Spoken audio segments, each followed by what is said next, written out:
se cierran y MotoGP y Fórmula 1 en noviembre lo suspenden por una nueva ola. En España hablan de una quinta ola. Hay veces que también nos volvemos locos, ¿no? Con las decisiones en cada lugar del planeta. Sí, obviamente es algo que no hay una fórmula mágica, no todos los países adoptan las mismas conductas, pero hay cosas que sí son comunes. Sabemos que las coberturas de vacunación en los países que las están llegando a altas coberturas están de alguna manera protegiendo contra el ingreso de estas nuevas cepas, como la Delta, como la Epsilon. Y después están las otras medidas, porque la vacunación es una parte, las otras medidas es mantener todo lo que es el distanciamiento social, mantener las medidas que hemos aprendido a lo largo del año pasado, que todo el mundo tiene muy incorporada.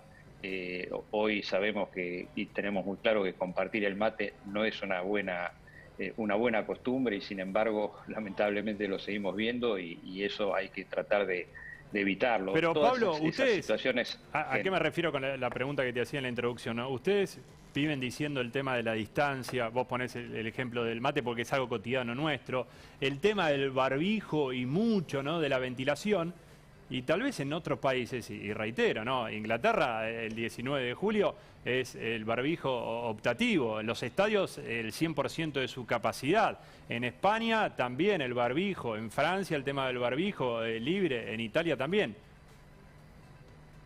Bueno, yo creo que en Europa en general, cuando uno ve las actividades al aire libre en general, están permitidas sin barbijo.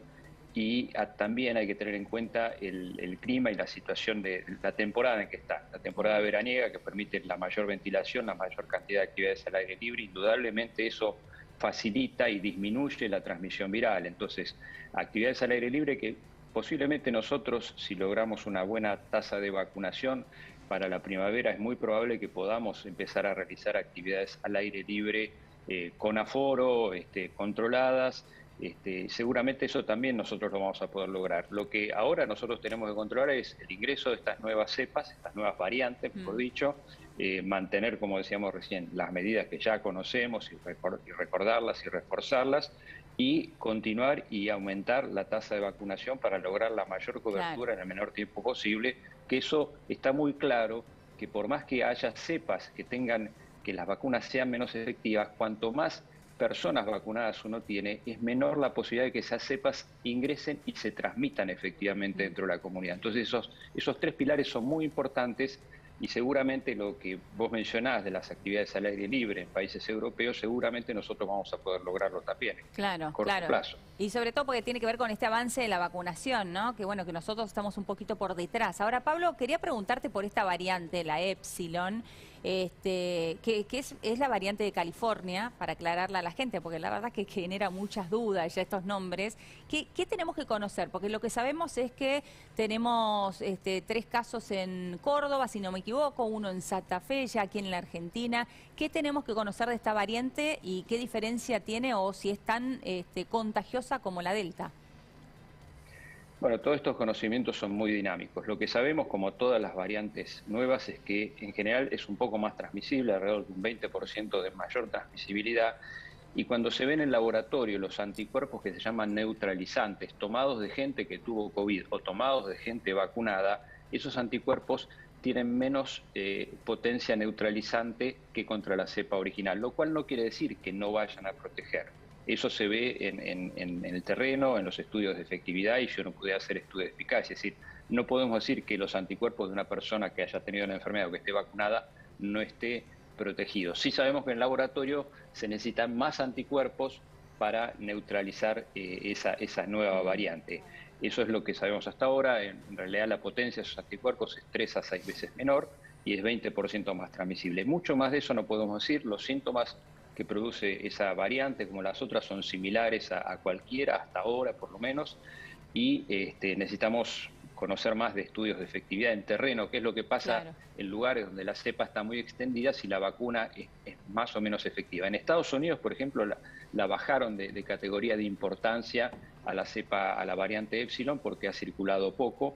Entonces, eso seguramente tiene que ver con lo que decíamos antes, la alta tasa de vacunación que hace que cualquiera de estas nuevas cepas se difunda menos en la comunidad. Pablo, por lo que decís, ¿no? Cada país o cada región, también por las temperaturas, tiene como su librito, ¿no? O su estrategia, se van acomodando. Y también lo que hace el vecino va cambiando. Pero lo único que todos coinciden es las 2 dosis de la vacuna es lo único que salva y donde hay que apuntar, y también teniendo el foco ahora en los menores. Bueno, vamos viendo etapas, digamos, en la pandemia, y estas etapas, como decíamos antes, son muy dinámicas. Inicialmente sabíamos que una primera dosis dada en forma rápida y a mucha gente nos protege rápidamente del impacto de la hospitalización y de la mortalidad. Después empezamos a ver los chicos, ¿se acuerdan que el año pasado decíamos los chicos, el COVID no los afecta? Y realmente era algo que pasaba, no sabíamos muy bien las explicaciones, posiblemente tenía que ver con un tipo de receptores que los chicos tienen en menor proporción, pero bueno, en la medida que se fue expandiendo la pandemia, también los niños empezaron a estar afectados. O el tema de las y hoy, embarazadas también, eso también se vio, por eso. Y en el tema de los niños se empezó a ver que aquellos que tienen algunos factores de riesgo, bueno, también pueden enfermarse y tener algunas formas más complicadas de la enfermedad. Entonces, también estos conocimientos que empezamos a tener ahora hacen que uno quiera proteger a los niños, quiera proteger a las embarazadas. Estos son, como decíamos recién, conceptos bastante recientes, y tenemos que tener vacunas para poder protegerlos a ellos, vacunas que tengan algún tipo de aval para la utilización en niños. Entonces, todo eso es lo que está ocurriendo, y seguramente en el futuro cercano ya hay países que tienen vacunación en niños a partir de los 12 años, no todavía en menores de 12 años, pero también se están haciendo estudios para ver si esos chicos más pequeños también los podemos empezar a vacunar. Bien. Y seguramente en el futuro van a ser parte de los programas de vacunación. Gracias, Pablo, por la nota. Gracias a ustedes, buen día. En instantes, Elio, vamos a tener en vivo la conferencia de Fernán Quirós, y es un día muy importante, ¿no? Porque empieza la combinación de vacunas buscando completar lo que hablábamos con Pablo, ¿no? Las 2 dosis. Sí, y esta cifra de la cual hablábamos, muy alentadora, que sobrepasó lo que creía que iba a suceder el gobierno de la Ciudad de Buenos Aires. Más de 5.000 personas voluntarias anotadas, 5.800. ¿Para qué? Para un cupo de cerca de 250 que realmente van a recibir esta combinación. Y por este tema nos vamos al vivo. Carola Suárez en el Muniz.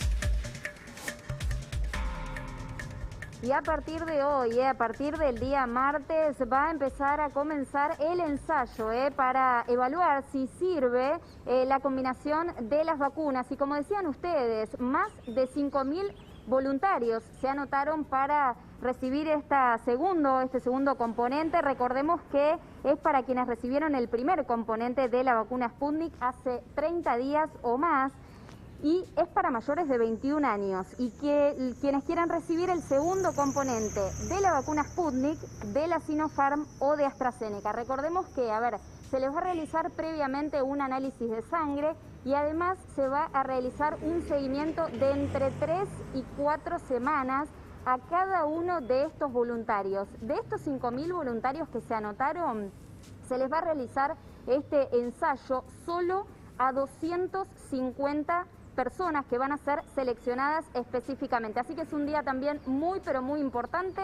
Más de 5.000 personas que se han registrado, más de 5.000 voluntarios, y a partir del día de hoy entonces comienza el ensayo para evaluar si finalmente sirve y es concretamente la segunda dosis de la vacuna Sputnik, Sinopharm o AstraZeneca. Bien, algo muy importante que cuenta Carola, ¿no? Estas 3-4 semanas, ¿no? Que supuestamente va a tener el análisis final, ¿no? Y lo reitera muchas veces Fernán Quirós, y seguramente lo vamos a ver en conferencia, que esto lo van a hacer público también para que las otras jurisdicciones lo puedan adoptar, porque es algo que muchas veces Rubén Rabanal lo explicaba, que el gobierno nacional por medio del Ministerio de Salud lo estaba intentando, pero el que pica en punta hasta ahora es el gobierno de la ciudad. Sí, totalmente. Picó en punta el gobierno de la Ciudad de Buenos Aires. El gobierno nacional lo anunció Bisotti, viene por detrás, pero también van a hacer estas pruebas de voluntariado.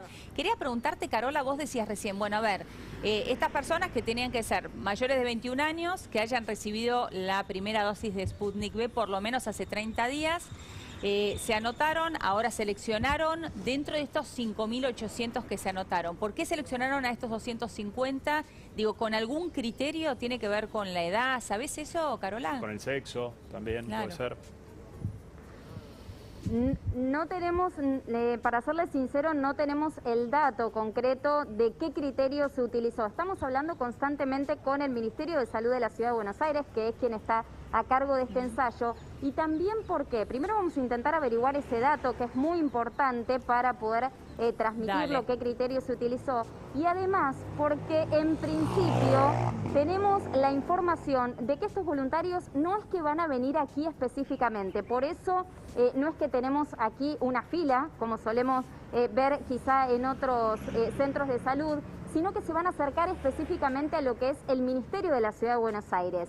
¿Qué es lo que pasa aquí entonces? Bueno, aquí específicamente se va a realizar el ensayo de laboratorio para ver si finalmente esta combinación de vacunas sirve.